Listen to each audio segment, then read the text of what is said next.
কিন্তু সকালবেলা উঠে গোসল করাটাই হচ্ছে কিয়ামত। তো বন্ধুরা, প্রথমেই রিলস ভিডিওটি দেখে নাও, তারপরে কিছু কমেন্ট করে শোনাবো, সাথে থাকছে কিছু মিমস। তো চলো বেশি কথা না বলে আজকের ভিডিওটি শুরু করা যাক। যা শীত আর ঠান্ডা পড়েছে না, এই শীতে স্বামী থাকা নেয়ামত, কিন্তু সকালবেলা উঠে গোসল করাটাই হচ্ছে কিয়ামত।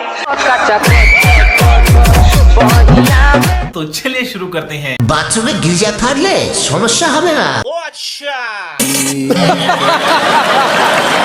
দুপুরে লাঞ্চের পরেই কাম করব, সমস্যা নাই।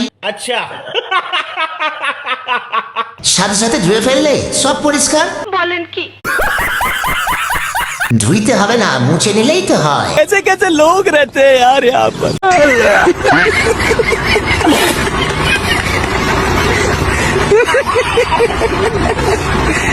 ভিডিওটি ভালো লাগলে লাইক কমেন্ট শেয়ার করে দেবেন। আরো সুন্দর সুন্দর ভিডিও দেখতে হলে চ্যানেলটি সাবস্ক্রাইব করে নেবেন।